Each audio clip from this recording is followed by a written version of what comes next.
आज हम लोग जो है गॉस थ्योरम जो पढ़ रहे थे उसी को कंटिन्यू करते हैं। कल हम लोगों ने एक एप्लीकेशन पढ़ा था कि अगर पॉइंट चार्ज कहीं पे है तो उसके सराउंडिंग्स चारों ओर कितना विद्युत क्षेत्र होगा, या हमने ये भी उसमें देखा था कि कूलॉम्स लॉ का डेरिवेशन कैसे हम गॉस थ्योरम की मदद से निकाल सकते हैं। Deduction of Coulomb's law from Gauss theorem, ये हम लोगों ने लास्ट क्लास में कर लिया था। आज जो है हम लोग नया अगला एप्लीकेशन इसका देखेंगे कि अगर एक पूरी लाइन चार्ज डेंसिटी है, कोई लाइन है, उस पर इक्वी डिस्टेंस पे चार्ज डिस्ट्रीब्यूट किया गया है, इक्विलिब्रियम चार्ज डिस्ट्रीब्यूशन है, तो उसकी वजह से उससे आर डिस्टेंस पे या कुछ दूरी पर कितना इलेक्ट्रिक फील्ड होगा, आज हम इस चीज़ की कैलकुलेशन करने वाले हैं। हम जानते हैं कि अगर कोई एक इनफाइनाइट लेंथ की हमारे पास वायर है, ये मान लीजिए एक इनफाइनाइट लेंथ की हमने एक वायर ले ली ये, और ये इसके ऊपर यूनिफॉर्मली डिस्ट्रीब्यूटेड चार्ज, हमने पॉजिटिव चार्ज का यूनिफॉर्मली डिस्ट्रीब्यूशन कर दिया। ये यूनिफॉर्मली डिस्ट्रीब्यूशन हो गया चार्ज का, जिसकी डेंसिटी जो है वो लेमडा पर मीटर है।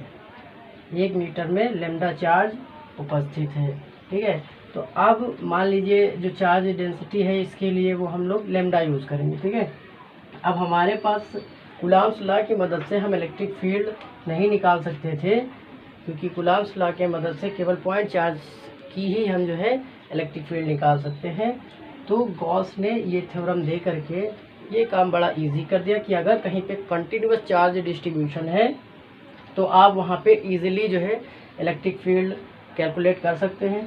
करने के लिए हमें क्या करना है, सबसे पहले एक गॉसियन सरफेस हमें अज्यूम करना है। गॉसियन सरफेस वो हाइपोथेटिकल सरफेस होता है जो इसको ऐसे कवर करे कि इससे निकलने वाला जो फील्ड है वो इसके सिमेट्री में होना चाहिए, सिमेट्रिकल होना चाहिए। चलिए, इसको अगर हमें कवर करना है सिमेट्रिकल रूप में तो हम इसके ऊपर एक सिलेंडर लगा देते हैं।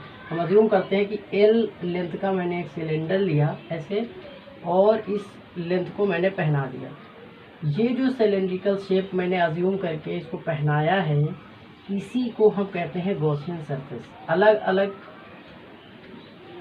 उसके अलग अलग जो है आकृतियों के हिसाब से ये जो शेप होगा गॉसियन सरफेस जिसको हम बोलते हैं, इसको हम गॉसियन सरफेस बोलेंगे। गॉसियन पृष्ठ हिंदी में कहेंगे और इंग्लिश में कहेंगे गॉसियन सरफेस। ठीक है, मान लीजिए कि यहाँ पे हमारा वो पॉइंट था जहाँ पे हम निकालना चाहते थे, तो गॉसियन सरफेस उतने ही दूर तक बनाएंगे जहाँ पे वो पॉइंट लाई करना चाहिए। ये एक पॉइंट पी है जिसकी इस वायर से जो डिस्टेंस है वो आर मीटर है। आर मीटर दूरी पर एक पॉइंट पी है जहाँ पे हम निकालना चाहते हैं कि कितना विद्युत क्षेत्र होगा। तो हम अज्यूम करते हैं यहाँ पे एक छोटा सा एरिया एलिमेंट डी ए, ये हमारा एरिया एलिमेंट हो गया। अब हमें मालूम है पॉजिटिव चार्ज से हमेशा बल रेखाएं निकलती हैं, तो यहाँ से इलेक्ट्रिक फील्ड रेखाएं ऐसे निकल रही होंगी सरफेस के लंबवत, उनकी डायरेक्शन क्या होगी, ये हो जाएगी। ठीक है, सेम एरिया भी हमने कर्व सरफेस लिया है, कर्वेचर वाला है, तो ऐसे इसका भी रेडियल डायरेक्शन में जा रहा होगा, क्योंकि कर्व सरफेस का जो एरिया होता है वो हमेशा रेडियल डायरेक्शन में होता है। तो ये जो डी ए लिया है इसकी भी डायरेक्शन क्या हो जाएगी, इसी दिशा में हो जाएगी। ठीक है, अब ये तो हो गया जो कर्व सरफेस था, जो पृष्ठ था उसका, जो हमारा वक्र पृष्ठ था। अब हम अगर टॉप और साइड्स की बात करें, ऊपर और नीचे सिरों की बात करें, एंड्स की बात करें, तो यहाँ पे आपका जो है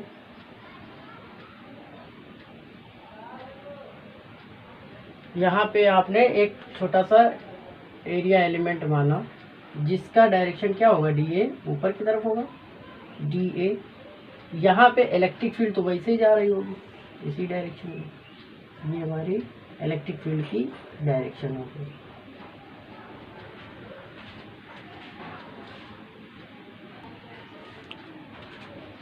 तो अब देखिए, ये जो गॉसियन सरफेस है इसकी मान लीजिए हमने लंबाई जो ले रखी है वो एल ले रखी है, ये एल लंबाई का मैंने गॉसियन सरफेस अज्यूम किया है। टॉप से बॉटम जो हमने इसको हाइपोथेटिकल उसमें कंसीडर किया है वो कितना है, स्मॉल एल है, ठीक है। अब हम लोग शुरू करते हैं कि इस पी पॉइंट पर कितना जो है फील्ड होगा, इलेक्ट्रिक फील्ड कितना होगा। तो हम सबसे पहले हम तो ये जानते हैं कि जो हमारा फील्ड होता है वो डिपेंड करता है कि ई डॉट डी ए पर, कि ई डॉट डी ए हमें ज़रूरत लगेगी। ये कितना होता है पहले हम लोग ये कंसीडर कर लेते हैं, ये निकाल के रखते हैं। तो देखो डॉट जब भी हटाते हैं तो ये क्या बन जाएगा, कॉस के टर्म्स में आ जाएगा, ई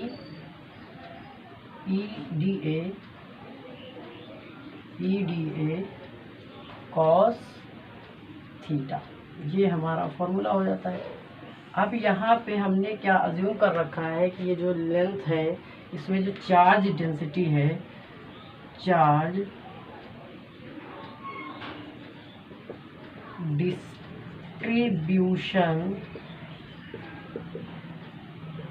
डिस्ट्रीब्यूशन डेंसिटी वो लेमडा है। लेमडा मतलब 1 मीटर में 1 coulomb charge, coulomb per metre, ठीक है। लेमडा चार्ज जो है वो यूनिट चार्ज डेंसिटी है, हर एक मीटर पे उपस्थित चार्ज की मात्रा है, ठीक है। अब मान लीजिए हम पहले यहाँ पे निकालना चाहते हैं, ठीक है, कि इस पी पॉइंट पर कितना इलेक्ट्रिक फील्ड होगा, ठीक है। तो हम यहाँ निकालने के लिए अपना फ्लक्स पता करना है, पहले इस जगह पे हम लोग फ्लक्स पता कर लेते हैं और उसके बाद हम लोग इसको निकाल सकते हैं बड़ी इजीली, ठीक है। तो फ्लक्स निकालने के लिए फाई इक्वल्स टू, अब क्योंकि ये तो बहुत स्मॉल फाई आया है इस पॉइंट पे, अगर हमें टोटल निकालना है तो हमें इंटीग्रेट करना पड़ेगा, ठीक है। चलिए शुरू करते हैं। तो फाई इज इक्वल्स टू क्या हो जाएगा इसका, integration of E D A cos. अब देखिए यहाँ के लिए अगर हम निकाल रहे हैं तो दोनों के बीच एंगल कितना हो जाएगा, 0 डिग्री हो जाएगा, कोई एंगल नहीं बन रहा है, ठीक है। तो ये हमारा आ जाएगा E integration of D A, cos 0 का मान कितना हो जाता है 1, ठीक है। इंटीग्रेशन ऑफ डी ए, तो ये कर्व सरफेस है, कर्व सरफेस का जो एरिया होता है वो कितना होता है, ई 2 pi R L, 2 pi R L, क्योंकि एल लंबाई का ही हमने अज्यूम किया है तो एल वो हो जाएगी, आर क्या हो जाएगी, वो पॉइंट की रेडियस हो जाएगी जहाँ पे हम निकालना चाहते हैं। तो ये हमारा फ्लक्स इस पी पॉइंट पे हो गया। बाकी अगर टॉप के सिरों की बात करें, एंड्स की बात करें, तो इनके जो बीच में एंगल बन रहा है वो बन रहा है 90 डिग्री, चाहे आप वहाँ ले लीजिए चाहे आप यहाँ कंसीडर कर लीजिए, ये इलेक्ट्रिक फील्ड का डायरेक्शन हो जाएगा और ये एरिया वेक्टर हो जाएगा, और इनके बीच एंगल कितना आ जाएगा 90। तो जो टॉप्स है ऊपर और नीचे जो सिरे हैं, at the ends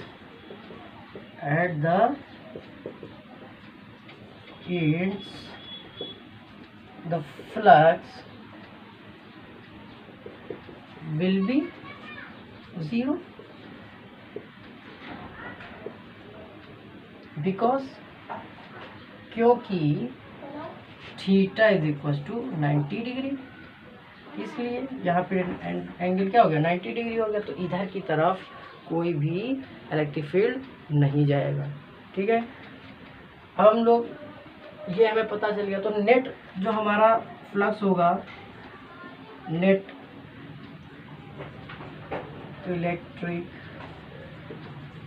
field at P कितना हो जाएगा, phi equals to E 2 pi R L, ये नेट हो जाएगा।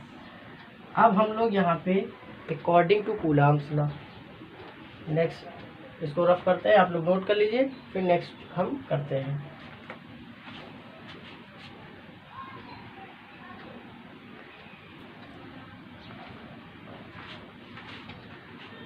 अब हम लोग आगे करते हैं।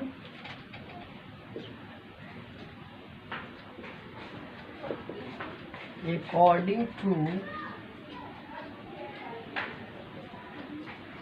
Gauss law, according to Gauss law, flux is equals to Q by epsilon not.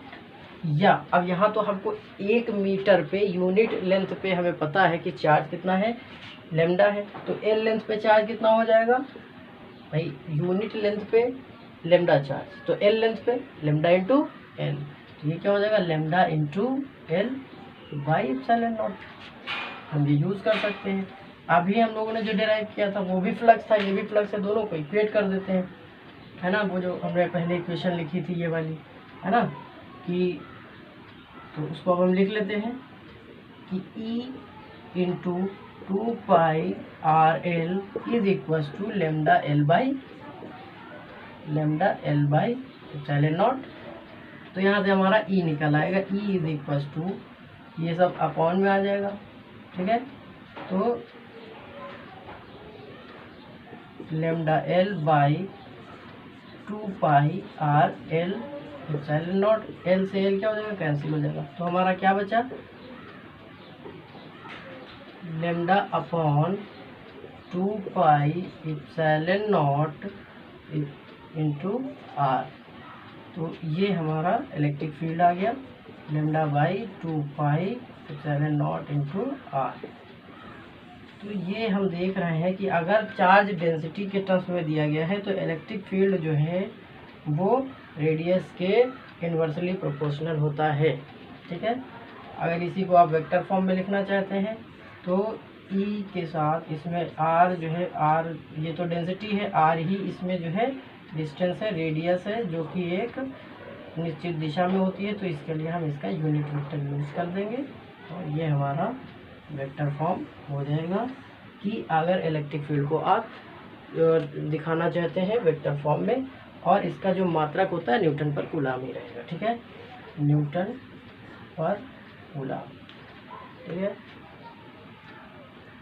तो समझ में आ गया होगा। इसी टाइप से आप लोगों को और भी करने हैं, शीट के लिए भी हो सकता है, और एक मैं और कराऊंगा एप्लीकेशन, ये इम्पोर्टेंट एप्लीकेशन है, काफ़ी जगह पे इसका यूज़ होता है, नोट डाउन। अब जो नेक्स्ट है वो है कि एक हमारे पास इनफाइनाइटली लेंथ की एरिया की एक शीट है जो नॉन कंडक्टिंग है। नॉन कंडक्टिंग ध्यान रखना है, कंडक्टिंग होगा तो केस अलग रहता है, नॉन कंडक्टिंग तो केस अलग रहता है, ठीक है। तो हमारे पास इनफाइनाइटली एरिया की एक नॉन कंडक्टिंग शीट है जिसके ऊपर हमने पॉजिटिव चार्ज डिस्ट्रीब्यूट किया है, और ये चार्ज डिस्ट्रीब्यूशन इक्विलिब्रियम है, हर जगह एक समान है, ठीक है। तो और ये चार्ज ऐसे, ये शीट है, इधर भी चार्ज, अब जब नॉन कंडक्टिंग होती है तो चार्ज सेम आ जाता है सरफेस पे, इधर भी है, पूरी शीट के अंदर चार्ज है, भरा हुआ चार्ज, ठीक है।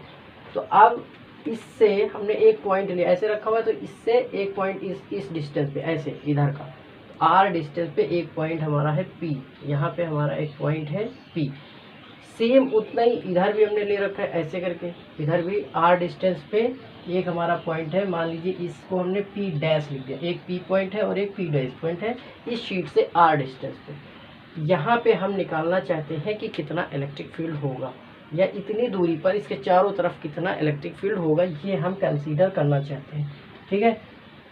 तो सॉल्व करने के लिए हमने इसकी जो डेंसिटी मान रखी है कि पर यूनिट एरिया के अंदर जो चार्ज अवेलेबल है वो है सिग्मा, ये हमारा डिस्ट्रीब्यूशन, चार्ज डिस्ट्रीब्यूशन है।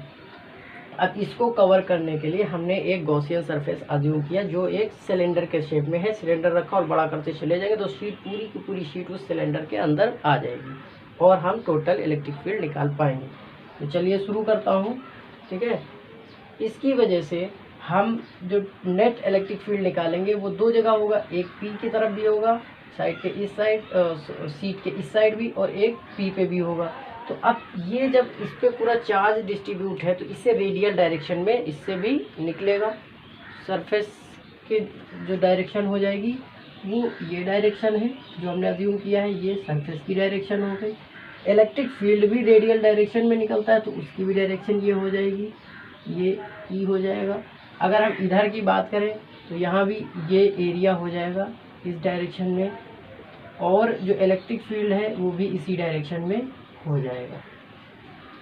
दोनों इस शीट से बाहर की तरफ जा रहे हैं, ठीक है, दोनों का क्षेत्र जो है वो बाहर की तरफ जाता हुआ नजर आ रहा है। तो जो हमारा नेट फ्लक्स होगा, ठीक है, नेट फ्लक्स हम देखेंगे, तो जो हमारा नेट फ्लक्स आएगा वो इन दोनों के एडिशन के बराबर होगा। सबसे पहले तो हम डिफिनेशन से फ्लक्स निकालते हैं। हमारी जो डिफिनेशन है वो ये कहती है, ये जो फ्लक्स होता है ई डॉट डी ए, ठीक है, जिसको आप कैलकुलेट कर रहे हैं, E D A cos theta पे डिपेंड करती है। अब यहाँ भी थीटा तो हमारा 0 डिग्री हो गया, दोनों सेम डायरेक्शन में है, तो हमारे पास जो फाई आएगा वो आ जाएगा ई डी ए, ये हमारा आ जाएगा। अब चूंकि हमें नेट फील्ड निकालना है, तो जो नेट फील्ड होगा वो क्या हो जाएगा, इधर का प्लस इधर का एडिशन, ठीक है, दोनों साइड का एडिशन हो जाएगा कि कितना फ्लक्स दोनों साइड से आउटवर्ड हो रहा है, ठीक है।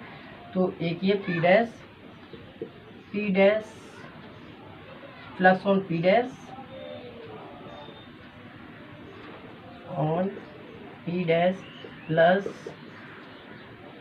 Flux on P point add कर लेते हैं।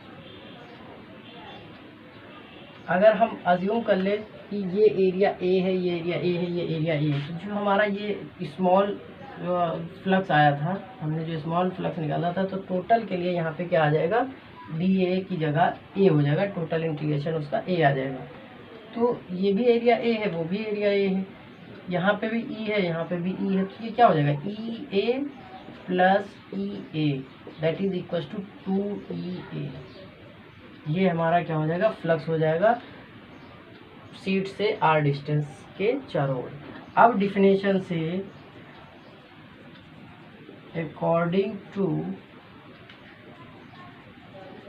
गॉस लॉ के हिसाब से क्या होना चाहिए कि जो फ्लक्स है वो Q/ε0 होना चाहिए, और Q यहाँ पे यूनिट एरिया में चार्ज कितना है हमारा, सिग्मा है, और टोटल एरिया जो हमने कंसीडर किया है वो ए लिया हुआ है, तो सिग्मा इंटू ए अपॉन ε0 इसके बराबर हो जाएगा। हम ये मानेंगे कि जो साइड से इलेक्ट्रिक फील्ड निकलने की बात है वो 0 है, क्योंकि इलेक्ट्रिक फील्ड इधर जा रहा है और डी ए इधर है, दोनों के बीच एंगल 90 है, तो इधर कोई जो है फील्ड नहीं जाने वाला है, ठीक है। अब इन दोनों इक्वेशन को हम लोग इक्वेट कर लेंगे कि जो हमारा 2EA है वो इक्वल है सिग्मा A/ε0 के, तो यहाँ से हमारा E निकल आएगा, E is equal to sigma A upon 2ε0 into A से ए कैंसिल हो जाएगा, सिग्मा अपॉन 2ε0 हमारा आंसर आ जाएगा। तो हम यहाँ से क्या देख रहे हैं कि जो हमारा E है सिग्मा बाई 2ε0 जो कि डिस्टेंस पे डिपेंड ही नहीं कर रहा है, मतलब शीट अगर इनफाइनाइटली लेंथ की है तो उससे बाहर जो इलेक्ट्रिक फील्ड होगा उसके चारों तरफ नियर अबाउट में जो इलेक्ट्रिक फील्ड होगा वो डिस्टेंस पे डिपेंड नहीं करता है, जो कि अभी पहले वाले में देखा था वो डिस्टेंस पे लीनियर पावर के इन्वर्स रिलेशन में था, लेकिन यहाँ पे ये डिस्टेंस पे डिपेंड नहीं करता है और ये फिक्स रहेगा, ठीक है। मतलब इसमें आर का कोई रोल नहीं है। आपसे पूछता है 5 सेंटीमीटर पे इलेक्ट्रिक फील्ड कितना होगा, 10 सेंटीमीटर पे कितना होगा, तो मतलब वहाँ पे हमें डिस्टेंस को कंसीडर ही नहीं करना है, केवल और केवल डिपेंड कर रहा है तो इप्सिलॉन पे डिपेंड कर रहा है कि वहाँ पे चार्ज डेंसिटी शीट के पास है कितनी, केवल इस बात पे डिपेंड करता है। इस पर बहुत सारे न्यूमेरिकल हैं, आप लोग न्यूमेरिकल लगा सकते हैं, इजीली लगेंगे। और ये बहुत इम्पॉर्टेंट है, इसको आपको ध्यान से इसको 2-3 बार लगाइए, क्योंकि जब हम कैपेसिटर पढ़ेंगे, संधारित्र पढ़ेंगे, तो इसी कंसेप्ट का यूज़ होगा, हम इसका बहुत यूज़ करेंगे, इस वाली इक्वेशन का हम लोग बहुत ज़्यादा यूज़ करेंगे। ये मोस्ट इम्पॉर्टेंट एप्लीकेशन है गॉस थ्योरम का, तो इसको करिए। और जो लोग नोट्स वगैरह नहीं बना रहे वो नोट्स बनाना शुरू कर दें, और चैनल को सब्सक्राइब भी करें और लोगों तक शेयर भी करें, ताकि लोग जान जाए और ज़्यादा से ज़्यादा लोगों तक पहुंचाएं इस इन्फॉर्मेशन को, और वीडियो को पूरा देखें।